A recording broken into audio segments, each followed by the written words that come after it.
कम से कम पिंटुओं के पास तो 1000 को कॉल घुसे कि टेट पास पारा शिक्षक 48 दिन से बैठा हुआ है, 49 दिन से बैठा हुआ है, हमको परेशान कर रहा है, तो कम से कम उसको भी तो परेशान करे। ये भी तो कम से कम हमारी में सोच होनी चाहिए। और जानते हैं लोग बोलेगा कि हम उमाशंकर के पास जाएंगे तो क्या कर लेगा, पहले हम लोग कर लेते हैं, बोले कुछ नहीं करेगा, कुछ ना कुछ तो करेगा। Something is better than nothing, कुछ तो करेगा, पिंटुए को फोन कर देगा। अब आप तमाम लोग जानते हैं कि पिंटू श्रीवास्तव ही सीएम है, या उनके ही विधायक बोला है कि पिंटू ही सीएम है, वही लोग का है, उन्हीं लोग का भाषा है, हमारा भाषा नहीं है। झारखंड मुक्ति मोर्चा कांग्रेस के विधायक ही कहते हैं कि पिंटू ही सीएम। तो कहीं ना कहीं आप देखेंगे कि जो चीजें जो बन पड़ सकती थी हम लोगों ने करने का प्रयास किया है। जो भी आपके द्वारा, इस बात को भी मैं खुलासा कर देता हूं कि आपके द्वारा जो सहयोग प्रदान किया गया था राशि स्वरूप, उस राशि का हमने यूटिलाइज भी किया।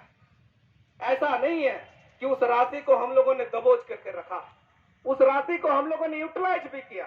चाहे कागज पत्र की बात हो, चाहे यहाँ रहने वाले लोगों की खाने पीने की व्यवस्था हो, या चाहे जमशेदपुर में जाकर के विधायक मंत्री से मिलने की बात हो, ये आप तमाम लोग भली भांति जानते होंगे कि हम लोग आपके द्वारा दिए गए सहयोगों को हम लोगों ने उसका यूटिलाइजेशन भी किया है, अंतिम लड़ाई मान करके वास्तव में। और तमाम लोग एकजुटता बनाए रखे। थोड़े दिन का आप हमें अवसर दे, जो 13-14 दिन की बात है, 22 तक आपको डेट है भरने का, 13-14 तक आप जो है थोड़ा सा इंतजार करें। हमको लगता है कि 13-14 तक हम लोग इंतजार करेंगे, जिनसे हमारी कमिटमेंट हुई है। इस बीच जो राजू महतो जी का अगर काम आ जाता है, उनके माध्यम से अगर हम लोग मिल लेते हैं तो भी बढ़िया।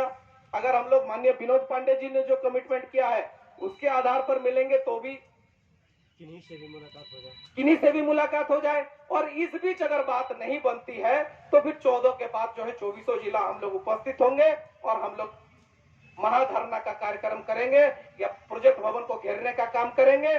तब किसी का कोई व्यक्ति बोल भी नहीं सकता कि आपने हमको अवसर नहीं दिया। ये भी उनका मुंह बंद कराने का हम लोग काम कर रहे हैं कि न कोई विधायक बोल पाएगा और न ही कोई पार्टी प्रकोष्ठ का नेता बोल पाएगा कि आपने हमको अवसर नहीं दिया। राजेश ठाकुर को भी हमने एम्पल अपॉर्चुनिटी दिया है, उनको भी हमने समय दिया। चाहे सुप्रिया भट्टाचार्य जी हो, उनको भी हमने समय दिया।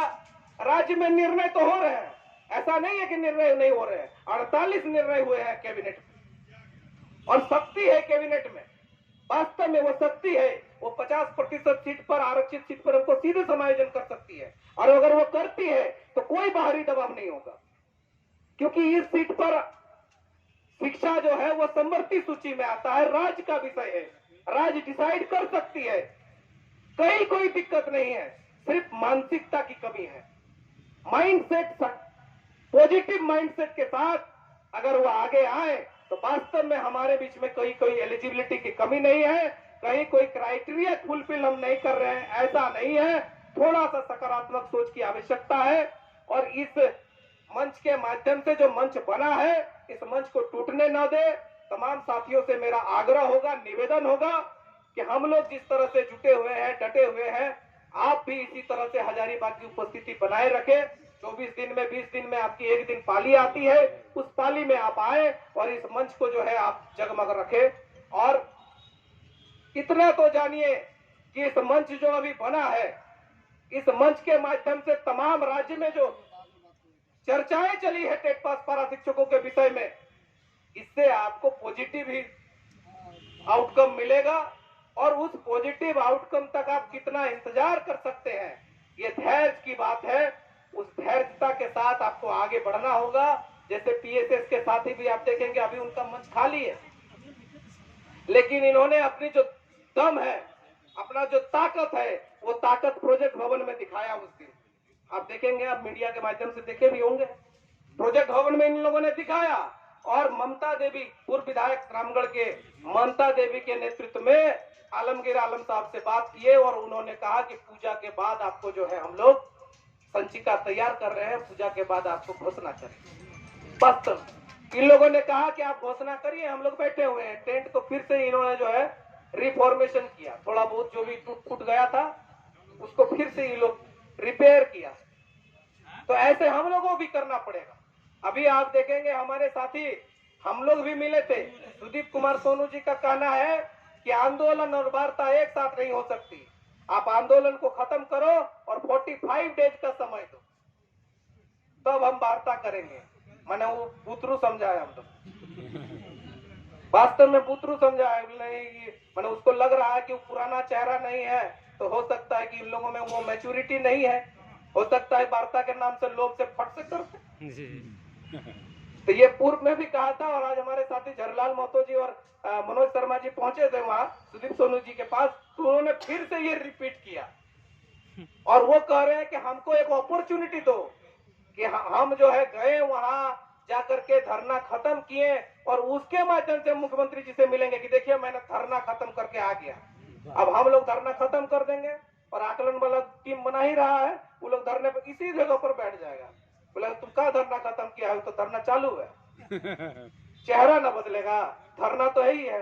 और सरकार हेमंत सोरेन तो शिबू सोरेन के विरुद्ध में नहीं ना होगा, तो उनका जो कमिटमेंट होगा वो कमिटमेंट भी भाड़ में चला जाए।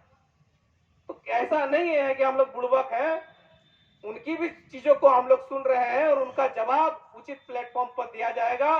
कल दिन जब वो चुनाव में जाएंगे तो हम लोग भी कहेंगे कि हम लोगों को भी 45 डेज का प्रचार बंद कर दो, अब 45 डेज का हमको भी समय दो, तब हम सोचेंगे कि देखिए, और हम लोगों के बीच जाएंगे कि देखिए इनको प्रचार बंद करवा दिए हैं, इनको वोट देना चाहिए कि नहीं देना चाहिए, विचार करिए आप।